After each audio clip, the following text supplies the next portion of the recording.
আপনাদেরকে বলি, আমি পারবো না আপনাদের অমুক বাবা, তমুক বাবা, দয়াল বাবা, গাউস বাবা, ল্যাংটা বাবা, বদনা বাবা পারবো না বলতে। আমার দ্বারা সম্ভব না আপনার সাথে ঝগড়া করা। আপনি অহংকার নিয়ে নিয়েছেন মনের ভিতরে, আমি ছোট মানুষ, আমি ওহাবি, আমি অধিক দালাল, আমি অমুক, আমি তমুক। আপনি কি কি বলেন এগুলা? অথচ আপনি একবার বলেন না যে আমার কথাটা কোন ইহুদি লিখছে। আমি রফিয়াত করি, আপনি আমাকে ইহুদির দালাল বলেন, কিন্তু আপনি বলেন ইহুদি কোন ইহুদি লেখা লিখছে। আমি আমিন বলি, শুনেন শুনে আপনি আমাকে ইহুদির দালাল বলেন, অথচ আপনি আজ পর্যন্ত বলেননি কোন ইহুদি লেখা লিখছে যার যে ইহুদির কথা আমি বলতেছি।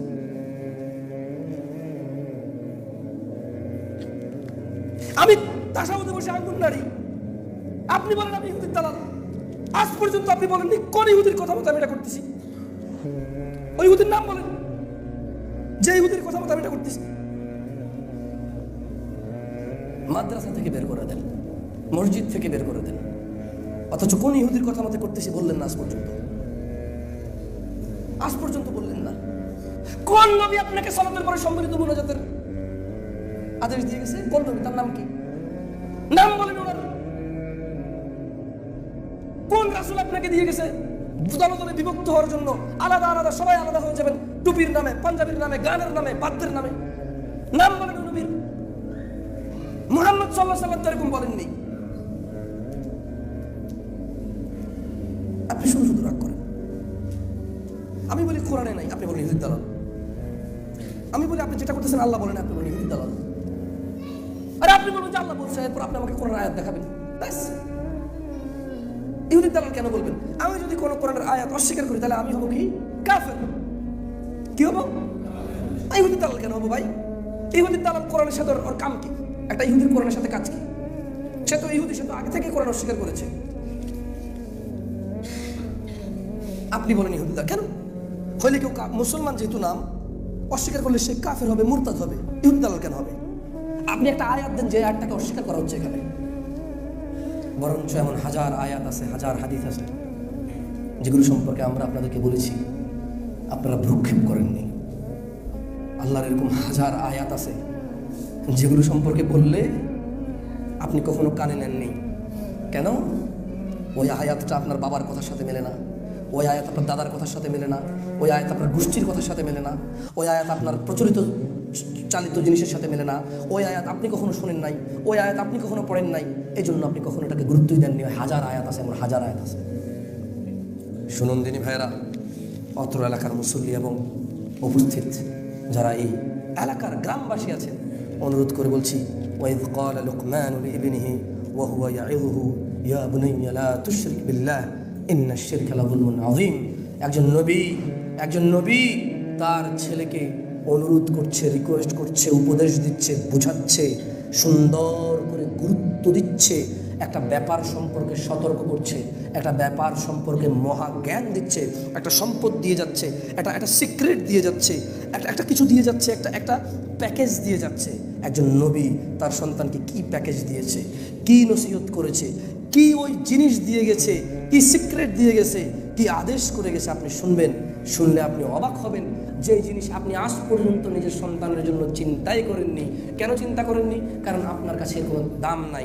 অথচ একজন নবী, একজন লোকমান হাকিম বলছেন যে, আর স্মরণ করো যখন লোকমান উপদেশ দিতে গিয়ে তার পুত্রকে বলেছিল, হে আমার প্রিয় ছেলে, হে আমার প্রিয় ছেলে, আল্লাহর সাথে কোনোদিনও কারো সাথে অংশীদারিত্ব শিরিক করবা না।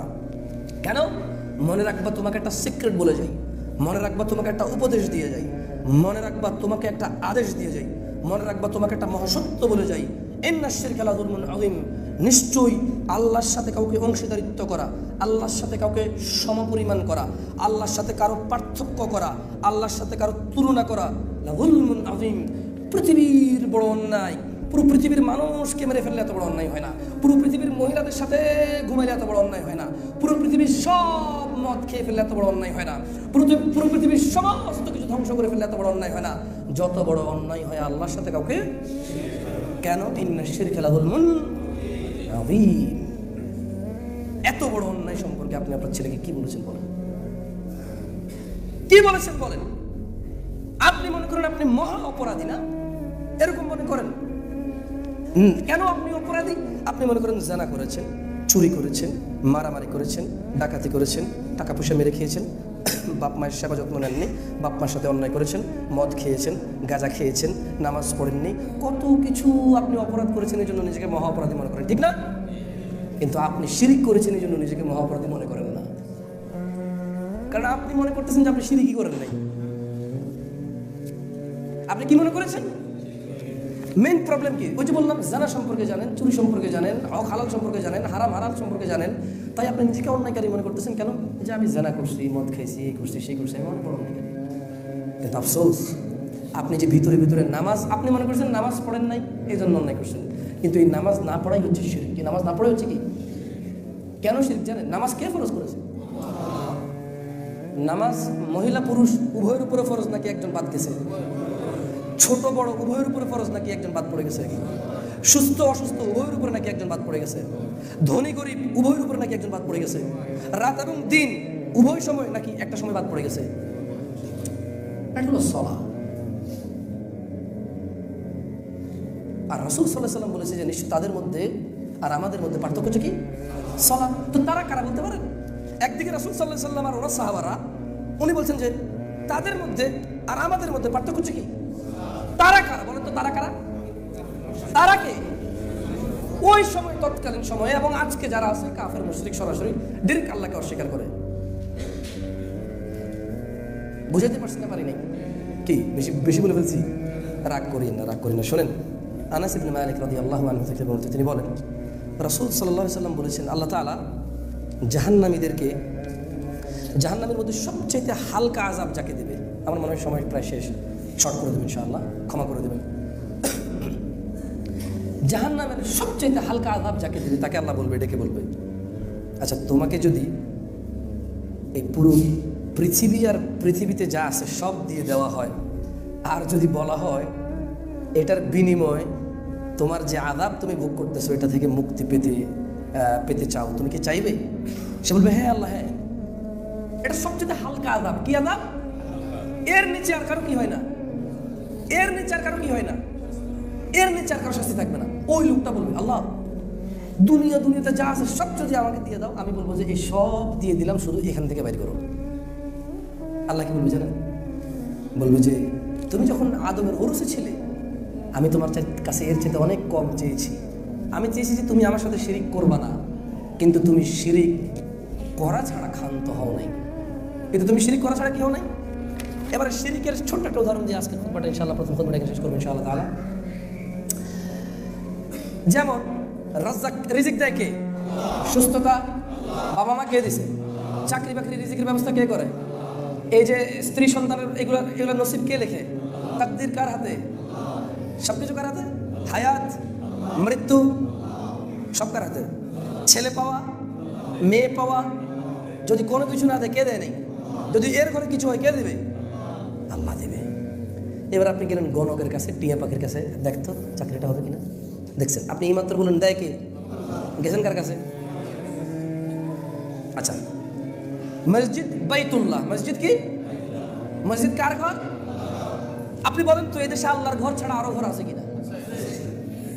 আমি নাম নিয়ে কারো শত্রু হতে চাই না, আল্লাহর দিকে তাকিয়ে ভুল বুঝিয়েন না, মানে আল্লাহর দিকে তাকিয়ে অহংকার করিয়েন না। আল্লাহি দেখেন, আপনি আমার এলাকার মানুষ বলে আমি জানি, আমাদের মন মানসিকতা উদার, সুন্দর করে বললে হয়তো বুঝবেন। আমি এই জন্য চেষ্টা করতেছি, তবু আমার ভিতরে হয়তো অভদ্রতা আছে, পরিপক্কতার অভাব আছে, আমার হয়তো আরও সুন্দর করে কথা বলা উচিত। আমি এতটুকুই জানি, এটাই আমার বেস্ট। দোয়া করবেন আমার জন্য, যাতে আল্লাহ আমার ভাষার মাধুর্যতা আরও বাড়িয়ে দেয়, শ্রোতা এবং আমার ভিতরে দূরত্বতা দূর করে দেয়, যাতে এই শ্রোতাগুলোর সাথে আল্লাহ যাতে আমাকে আযাব থেকে মুক্ত করে জান্নাতের ব্যবস্থা করে দেয়, এ দোয়া করবেন। আচ্ছা, তাহলে রাজ্জাককে গেছে কার কাছে? টিয়া পাখির কাছে। সুস্থ কে করে? হাতে কি দিছে? আংটি কি করবে?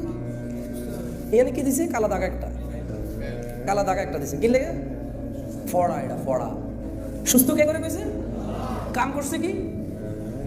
মানে কাছে মা, ওগো মা, তুমি আমার মা, 10 মাস 10 দিন গর্ভে নিয়ে মা কত কষ্ট করছো। গজল গাইছে, গজল গাইছে, 2000 টাকা পাইয়েই মিষ্টি জিলাপি নিয়ে শ্বশুর বাড়ি চলে গেছে। বুঝে আসছে না? আসে নাই? আল্লাহ আমাদেরকে বুঝে তৌফিক দান করুন। দেখুন, ঝগড়াঝাটি, দূরত্বতা করিয়েন না। মনে রাখবেন, বাংলাদেশ না, পৃথিবীর বুকে এই ধরনের মসজিদ কম, যে মসজিদগুলোতে শুধু আল্লাহর দিকে ডাকা হয়।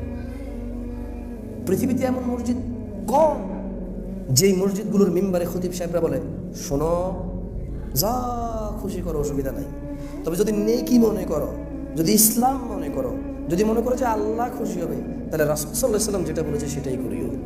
আকুলু কাওলি হাযা ওয়াস্তাগফিরুল্লাহ লি ওয়া লিসাইরিল মুসলিমিনা ওয়াল মুমিনিন ফাস্তাগফিরুহু ইন্নাহু হুয়াল গফুরুর রহিম। সবাই আল্লাহর কাছে ক্ষমা চান। আস্তাগফির। আলহামদুলিল্লাহ ওয়াসসালাতু ওয়াসসালামু আলা রাসূলিল্লাহ ওয়া বা'দ। দিনী ভাইরা, জানি না কতটুকু সময় কতটুকু কথা বলেছি, তবে অন্তরস্থ থেকে বলতে চেয়েছি, আমাদের উপায় নেই যদি আমরা কোরআনুল কারীম না পড়ি এবং না শিখি। আপনি কতটুকু আল্লাহ ভীরু এটা প্রমাণ করিয়ে না আপনি কতটুকু কোরআন জানেন। আপনি কতটুকু আল্লাহ ভীরু হয়েছেন এটা নিজেকে নিজে যাচাই করিয়ে না আপনি কতটা চেষ্টা করতেছেন। কোরআন পড়তে পারেন না কিন্তু চেষ্টায় আছেন শেখার। আপনার ওই চেষ্টা দিয়ে আপনি যাচাই করেন আপনি কতটা আল্লাহ ভীরু। শুনুন, কি আপনি অপরাধ করছেন? 70 বছর বাঁচবেন, 80 বছর বাঁচবেন, নাহলে 50 বছর বাঁচবেন। আল্লাহ আমাদের পূর্বে এমন অনেক উম্মত দিয়েছে যারা মানে শত শত বছর বাঁচছে। সুবহান। তোরা অপরাধ করছে না? এই যে শত শত বছর এগুলো বাচ্চা অপরাধ করছে না, তো আল্লাহ ওদের ক্ষমা করবে, জান্নাতে দিবে না, ওখান থেকে কিছু লোক জান্নাতে যাবে না। তা আমরা কত বছর হায়াত পাচ্ছি? আপনি বয়স 20, 25, 40, 60, 55, বেশিরভাগই আন্ডার 50। এখানে যেটা দেখতে পাচ্ছি মাশাআল্লাহ বেশিরভাগই আন্ডার 50। কিছু আছে 70 কাছাকাছি গিয়েছেন হয়তো আপনারা। শুনুন, চিন্তা নাই, কোনো চিন্তা নাই। কি অপরাধ করছেন এগুলো সংশোধন করা সবচেয়ে সহজ।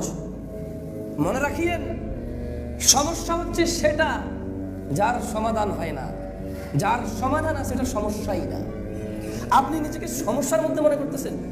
আমি আপনাকে অনুরোধ করে বলছি, আপনার রব বলছে যে বান্দা, তুমি জমিন থেকে আকাশ পর্যন্ত অপরাধ নিয়ে আসবা না, আমি আল্লাহ জমিন থেকে আকাশ পর্যন্ত ক্ষমা নিয়ে আসবো, কিন্তু আমার সাথে অংশীদারিত্ব নিয়ে আসিও না, মানে কারোর সাথে ভাগ বসায় নিয়ে চলে আসিও না। আপনি আজকের পর থেকে ওয়াদা নেন, আল্লাহকে পাওয়ার যদি কোনো জায়গা থাকে, নির্দিষ্ট যদি কোনো জায়গা থাকে, এর নাম মসজিদ। এর নাম কি? এর নাম কি? এছাড়া আল্লাহকে পাওয়া যেতে পারে অনেক জায়গায়। যেমন দরিদ্র কিছু চাইছে, তাকে দিলেন, আপনি আল্লাহকে পাবেন ইনশাআল্লাহ। অসুস্থ, তাকে দেখতে গেলেন, আপনি কাকে পাবেন? দান করলেন, সাদাকা করলেন, কাকে পাবেন? মসজিদ করলেন, মাদ্রাসা করলেন, কল লাগাই দিলেন, টয়লেট করলেন, কাকে পাবেন? একজনের বিবাহ হচ্ছে না, সহযোগিতা করে বিবাহ দিলেন, কাকে পাবেন? একজন বোকামি করে ধ্বংস হচ্ছে, তাকে সৎ পরামর্শ দিলেন, কাকে পাবেন? কোরআন শিখবেন, কাকে পাবেন? কোরআন শিখাবেন, কাকে পাবেন? এছাড়া অনেক পদ্ধতি আছে আল্লাহকে পাওয়ার। কিন্তু যদি কেউ বলে যে একটা জায়গায় যাইতে হবে, তাহলে জায়গাটার নাম কি? যদি কেউ বলে যে আমি কোনো জায়গায় যাব আল্লাহকে কাছ থেকে পাওয়ার জন্য, এই জায়গাটার নাম কি? আমরা কি বুঝাইতে পারছি আপনাদেরকে? ইয়েতিমদের লালন পালনে আল্লাহকে পাওয়া যায়, দান সাদাকায় আল্লাহকে পাওয়া যায়, হাঁটতে ফিরতে সুবহানাল্লাহ আলহামদুলিল্লাহ আল্লাহু আকবার বলতে কাকে পাওয়া যায়?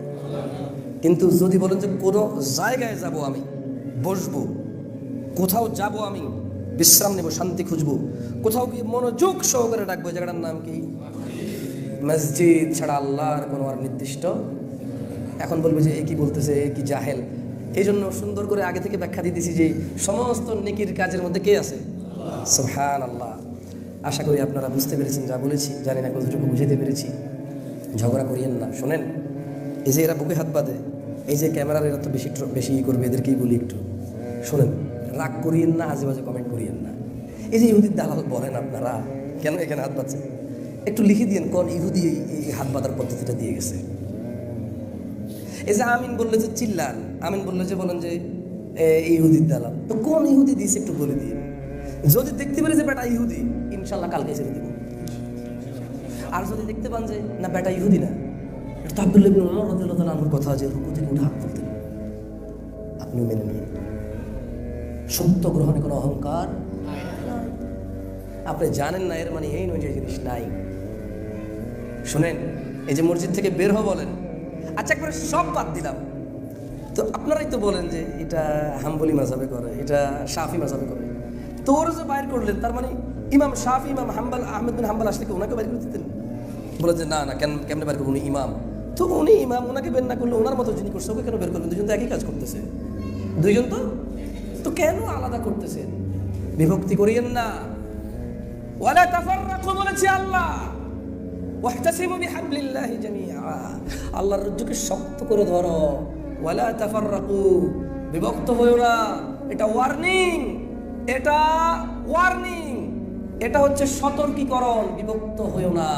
রাসূল সাল্লাল্লাহু আলাইহি ওয়াসাল্লাম বলেছে, ওনার বনি ইসরাইলে আগে বনি ইসরাইলে 72টা ছিল, তোমরা 73টা হবা।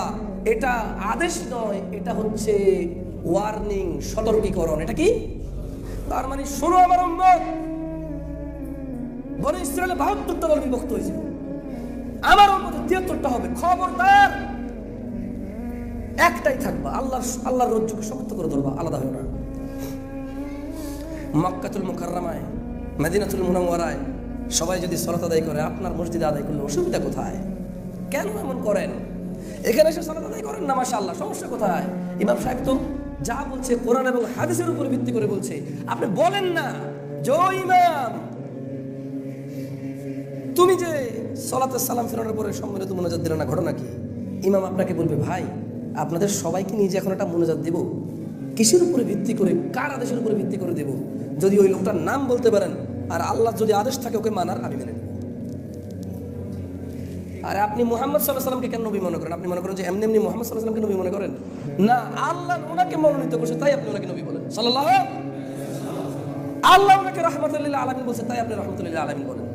আল্লাহ ওনাকে সুপারিশ করার অনুমতি দিবেন তাই উনি সুপারিশ করবেন, এটাই আপনি এটা বিশ্বাস করেন। আল্লাহ ওনাকে শেষ নবী হিসেবে মনোনীত করছে তাই আর নবী আসবে না। তার মানে আপনি মুহাম্মদ সাল্লাল্লাহু আলাইহি ওয়াসাল্লামকে এমনি এমনি মানতেছেন না।